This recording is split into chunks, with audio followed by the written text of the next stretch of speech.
We're not gonna make it. No, we ain't gonna make it.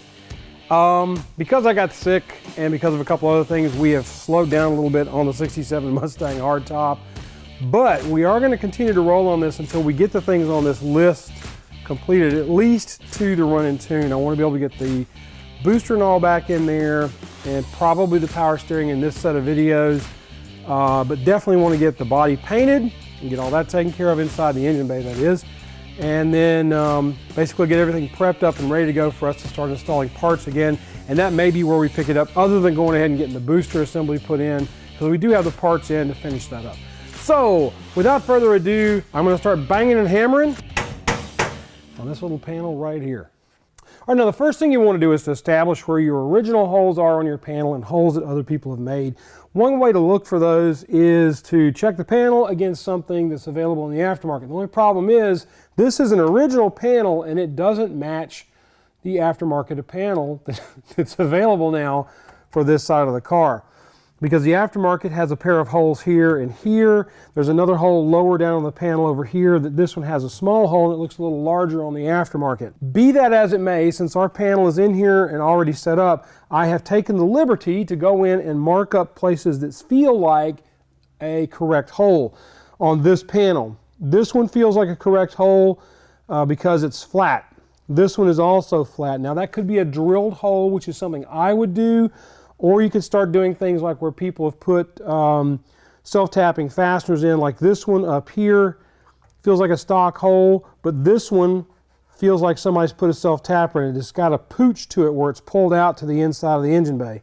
Same thing for this one, same thing for this one, this one, this one, this one. And that one goes the other way. This one.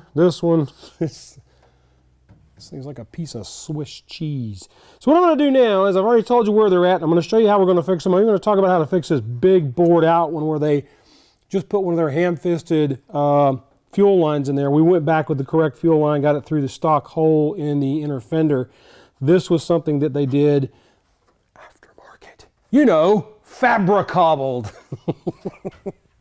So what I'm going to be using is a step bit to go in and open these holes up. The reason I'm opening the holes up, it'll give me good fresh metal to weld to when I start closing these plugs up, and I'll show you how to close them up when we start doing the weld out. But right now, all we're doing is cleanup work. And the reason for the step bit is I can open them up pretty big and go bigger if I need to.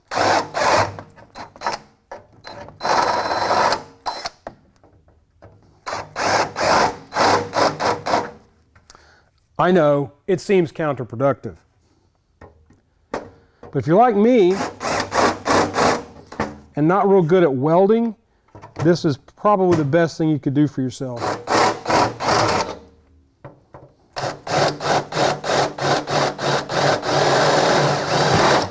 I have a real problem getting to these small, when these holes are really small, getting weld inside the area of the hole.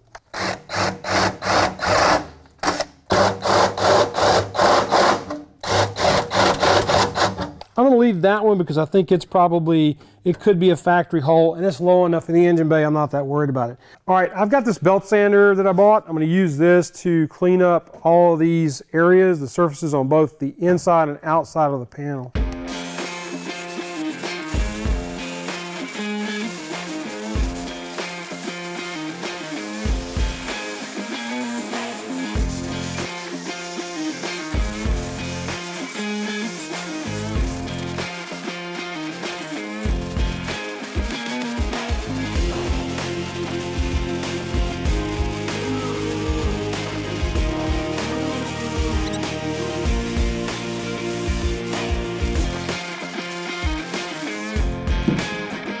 Now what I'm going to do is I'm going to go in and do the body work on this now, because this is in and out and bent and cracked. So I'm going to open this up, but I'm going to go ahead first and flatten it out a little bit to get a little bit better set on this.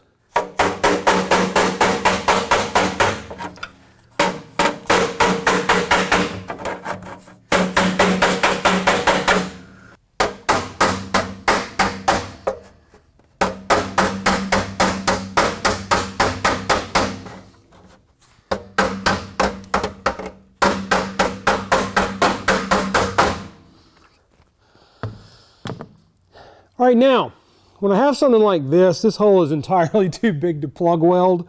All of these other ones are small enough that you can plug weld them fairly easily. But this thing right here is really big.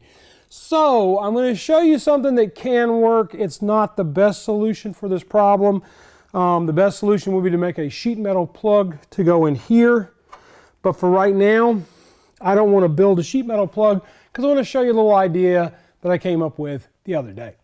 All right, so my solution to a hole that size is to, as I've just said, go in and either make a cutout plug to go in there, or you can do like I'm going to do here and do the, I don't know about next best thing, but it's something that you can do in replacement for cutting out your own plug, and that is to go down to the Home Improvement Center and grab yourself an electrical box. It's a metal box like this one, which has plugs in it. They have a couple of different sizes of holes. If you get real fortunate, you can take it out and take one of the bigger holes or bigger plugs, measure the plug, and find yourself a step bit that has the right size on it. All right, so we're going to take the smaller plug and put it on here, see if we can see it. Yeah, we can use a smaller plug. So we're going to drop down in size, get a measure on this to make a plug. If I open it up a little bit, I'm not that concerned about it. And all I'm using this for is to get a size. It looks like right next to the very last one is the one we'll want to use. So I'm going to get all this stuff off of here because it will rattle it all into the floor. Come back in with my drill and open that hole up. Now this gets a little ticklish because of what we're doing here in a raggedy hole.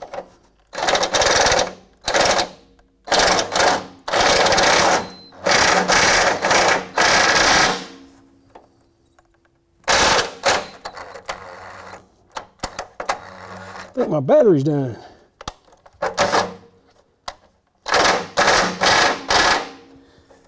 The last spot. Oh, one more.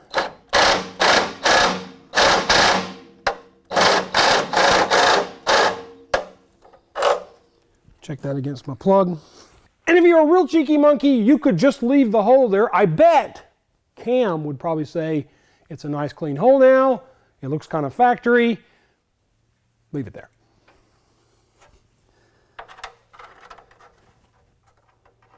There we go. Now it's a little bit larger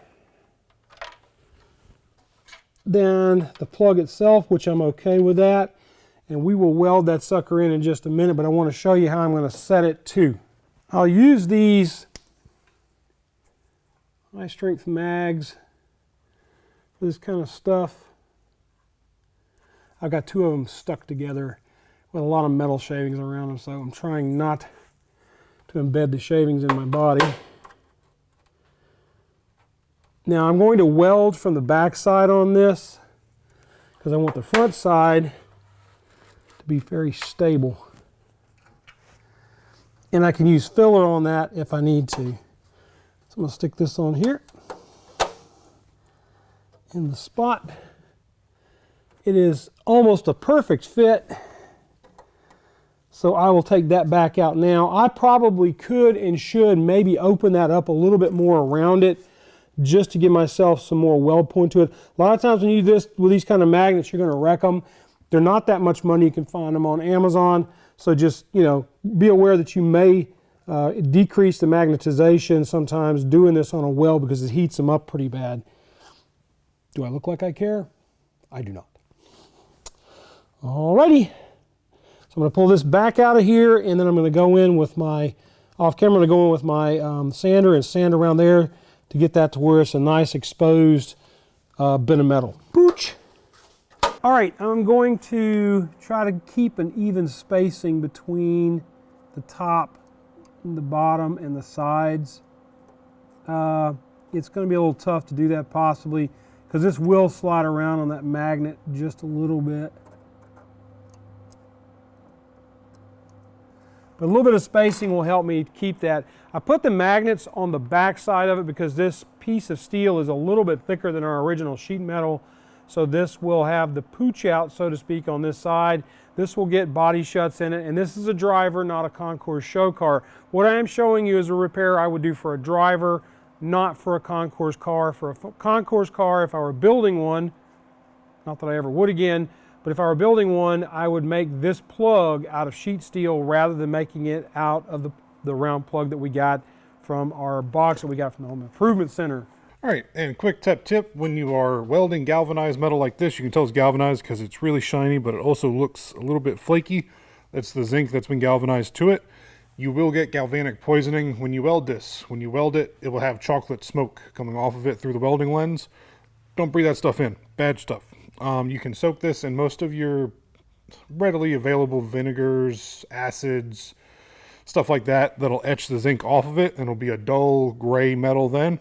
Once it's that, you're good to go. Or you can take it, belt sand it, just get the shiny stuff off of it, because you won't enjoy galvanic poisoning. It's not fun. So without further ado, I'm probably going to screw up my first weld, because that's what I like to do, just to make it, nice. Hopefully my helmet is back in operation. All right, always have yourself a good set of welding pliers for cutting off the ends and stuff. I hear a lot of guys talking about cutting those ends off whenever you're welding. Sounds like a logical plan. Don't know if it's really that important, but I think on something like this, I will probably on my initial spots go in and cut the tip off. I'm going to try to put it right there in that gap.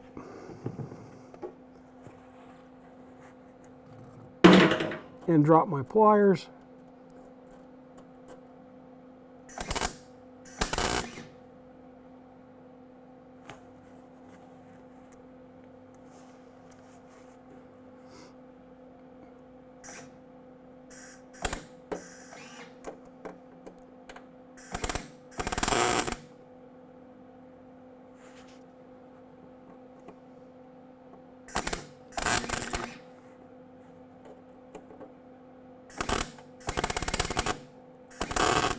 Didn't like that weld at all. I'm gonna let those cool for a minute. Now what you can do to cool these off is you can go in and use a wet rag. I'm not crazy about wet rag.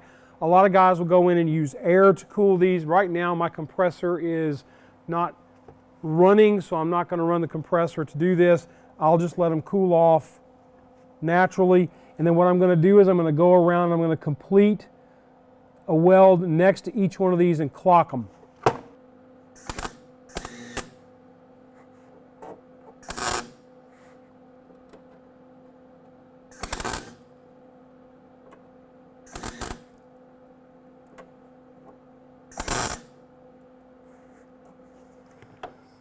Let them cool. I had a little bit of a blowout right there. Now because this is tacked in, I'm going to remove the magnets from the back side of it, and I'm going to probably put my copper plate on the back side to see if I can just keep these welds from like the wire going straight through it.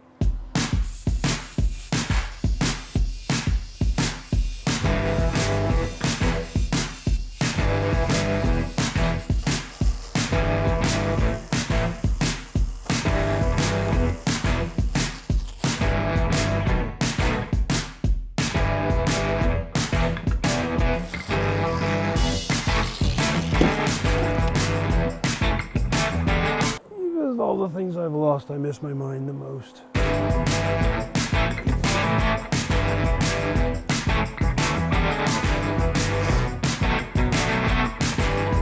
Well, we know that's cooled off by now, huh?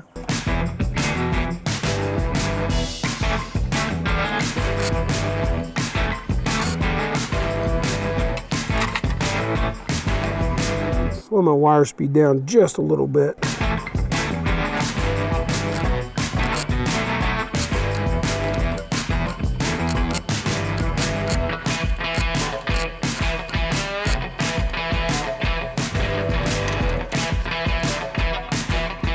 Just checking to make sure we're not getting a lot of warpage on the steel.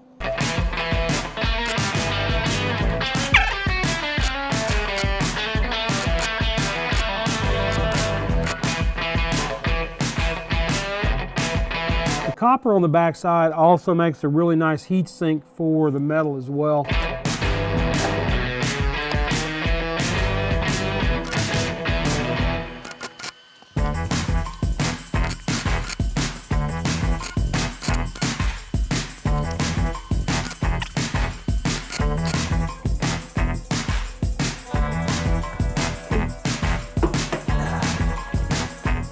We may have some cleanup welds to put on the front side of it over here.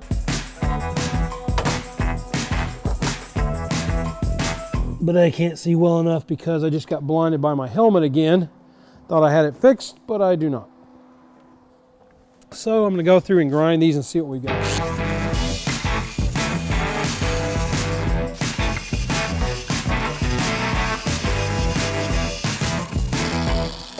Well, from what I can see, which right now isn't much, that looks okay. I could go in and put a little bit of my fiberglass impregnated Evercoat filler in there and swipe that and sand it just a little bit and it'll be fine. First thing I'm going to do is check my weld point if I'm going to do this and make sure that it's flat. I'll do this top one up here. You set that on there and you put tension on with this wheel. Then you can come in on the back side of it and do a plug weld. So I'm just going to do one of them for now. Most of the rest of these I'll probably do off camera.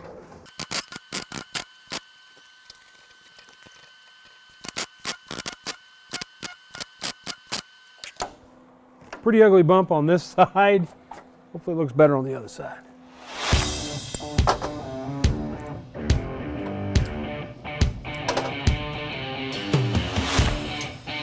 See a little bit of grind on it.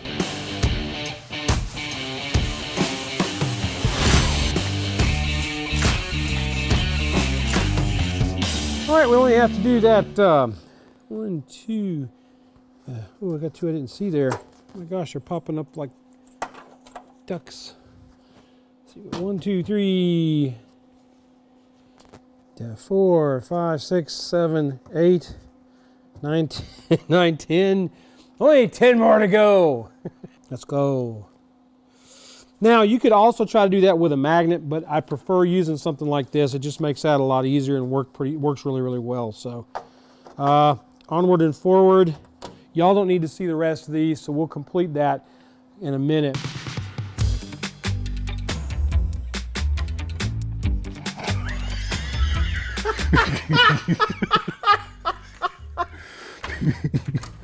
Like I said, I told you in the beginning. Told you. Like I said at the beginning of this episode, you know, we're not just green screen that part. Just make it look like a hate. Yeah. Okay, yeah, we're not going to make it, but that's okay. I'm okay with this because we are still moving forward. It's not like we've stopped. Me being sick really put a damper on it. Plus, I've got 2 other things that we're doing. We're working on fabrication stuff over on Man Mechanic, and that's you know, that's going on. Plus, we've got the Maverick that we're tearing apart for RRS to make a 3-link for the 71 to 77 Mavericks. So I'm cutting all that apart and sending that sucker overseas in the next week. So we are on a whole very, very busy around here. We got a lot going on.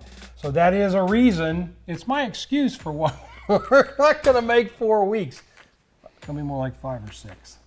Hoping during the week this week that I can get this thing, after we get all the rest of these 5 million freaking holes in the inner apron cleaned up, I'm hoping we can go out and start doing the engine bay cleanup and do some paint. Yeah, that's going to be a sidebar video. I'll probably just do a fast move video on what we do to clean that up and get it ready to take paint. So, do me a favor, folks. Be kind to each other, love on each other, treat each other nice. You guys have a great week, and we'll see you next time on Autorestomod. See, I did that in the beginning, and you were mad at me. I'm beginning to see the light of your wisdom. See? If you start with your expectations low, you will never be disappointed in yourself. Wow. No.